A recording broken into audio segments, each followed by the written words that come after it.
So the Western Cape Education Department says it has recorded over 1,000 cases of misconduct involving teachers and other staff members between April the 1st, 2023 and March 31st, 2024. Now, these include claims of sexual assault and discrimination. A senior manager of dispute management services at the Education Relations Labour Council, Matlose Moela, joins us now to chat more about this. Mr. Moela, good morning to you. Thank you so much for joining us. What do you make of these numbers? Is this a large amount of numbers, or is this a sensible amount? I mean, we're seeing at the moment over 1,000. We've got a reflection of 899 total referrals, so 666 cases that were in jurisdiction. Help us clarify the numbers and what we're seeing there. Thank you very much, Naledi, and good morning to your viewers there.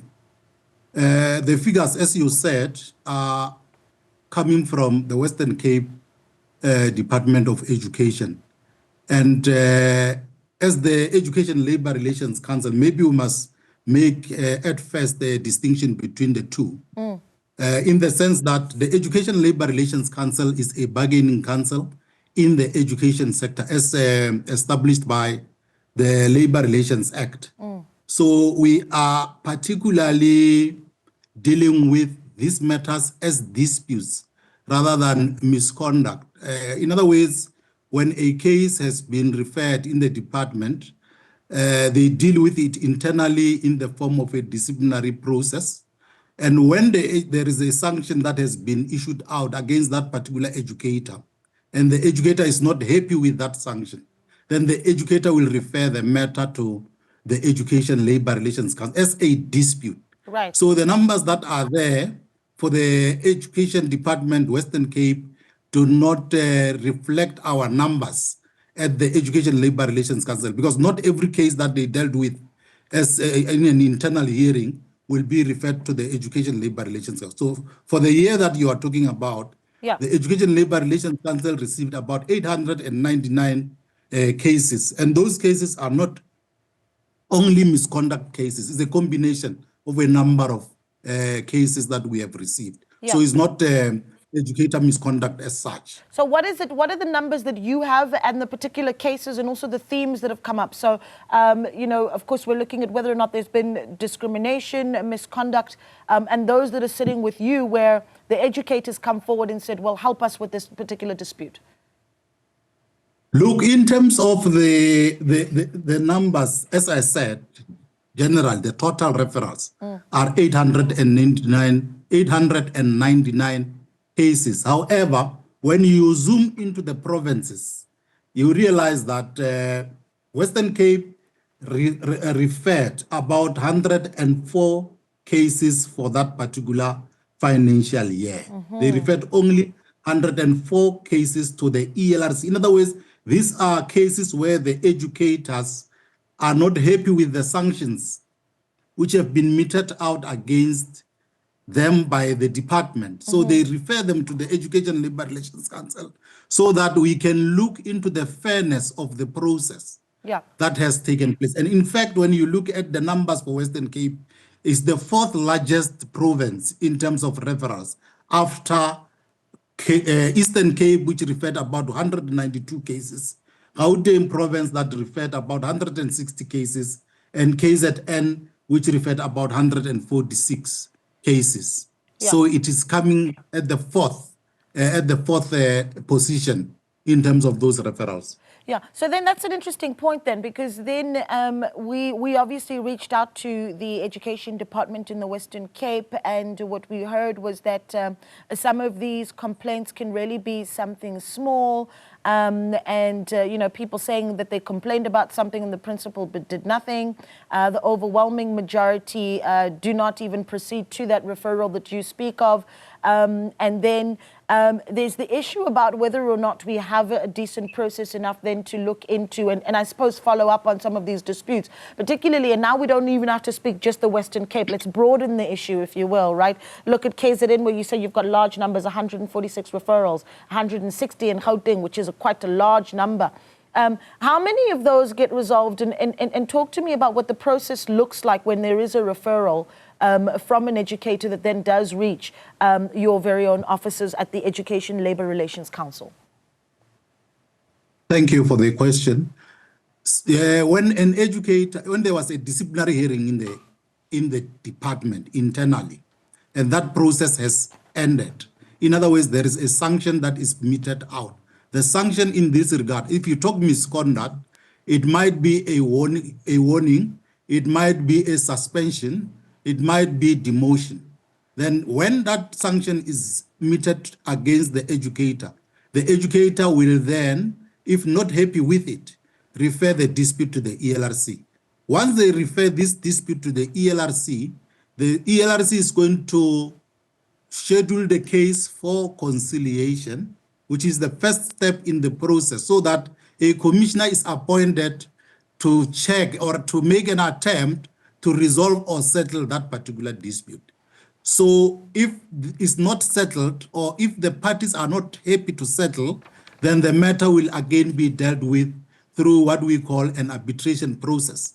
And in the arbitration process, the commissioner is now going to start the process de novo, and then is also going to assess the evidence that is put before him by the department and also by the educator, such that at the end of the day, after analyzing all the evidence, the commissioner will say the process was fair or the process was unfair, either procedurally or in terms of substantive fairness. And if the commissioner says the matter, the process was not fair, or the sanction that was meted to the educator was not fair, he will give an appropriate relief. In which case, if the person was dismissed, for example, the commissioner may say reinstatement. If the person was dismissed but for only procedural issues, the commissioner may say compensation, or he may also say it does not award any compensation, particularly if that particular educator is not Scots-free in all instances. In other words, he might have led to this decision for him to be charged also. Yeah, here's the reality of the country that we live in, Mr. Moela, is that we do live in a country where we have serious problems with gender-based violence, for instance, right? And issues around sexual misconduct, sexual assault, really, really important. And even with dispute resolution between the school, the department, or to the point where that referral is made to your own office, I'm keen to hear just how many of those are about sexual misconduct. Are you able to show us how many cases that refer to sexual misconduct or sexual assault by educators have been brought to your attention?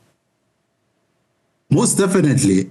In fact, it's very worrying that at this era we are receiving quite a number of referrals where there are allegations of educators who are having sexual relationship with learners in their schools or in other schools. So in terms of the previous financial year, the records here is that we have received about 82 cases where there were allegations of sexual misconduct against educators. And we have issued about 56 awards in the same year for this particular kind of cases. And I must tell you that when the educator, because this process, I must tell you that it was done by the department before, the internal processes, but due to certain problems that were encountered, there was a collective agreement that was concluded by the Department of Education and the teacher unions in the education sector to say all allegations of sexual misconduct cases where an educator is alleged to have had a sexual relationship with the learner, all those cases must be dealt with by the ELRC. In other words, the department does no longer do internal disciplinary hearings on those matters, but they investigate the case. Should they find some prima facie evidence that indeed there's something that is happening here, then they will serve the charge sheet to the educator, complete the necessary forms and send them to the ELRC, where now we are going to administer the case. And I must tell you that as the educators are found guilty, they are also declared to be unfit to work with children. And we refer such awards to the Department of Social Development, where they put their names in Part B of the protection register. Okay. So that those teachers cannot work with children Okay. anymore. I need to squeeze this question in, Mr. Moela. So from the period of the 1st of April 2023 to the 31st of March 2024, how many of those cases of sexual misconduct by teachers or sexual assault by teachers have you ruled on that perhaps the teacher has been found guilty? So that's the number I'm looking for now. It is more than 85% of the cases where they are found against the educators. That's an incredible More number. than 85%, yes, more than 85%. And it's worrying that even when their names are there, they are sent there, they still continue to do this.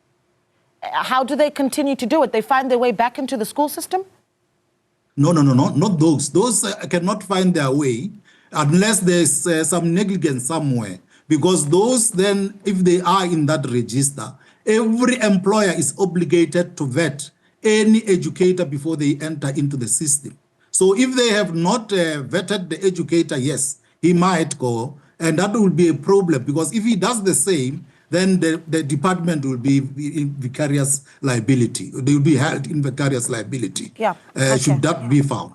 All right. We're going to leave it there, Mr. Moela. Thank you so much for what is an eye-opening discussion, to be quite honest. Matlose Moela is the Education Labour Relations Council's Senior Manager for Disputes, saying to us that 85% of sexual conduct referral cases or of teachers that have been referred to the council have been found guilty concerning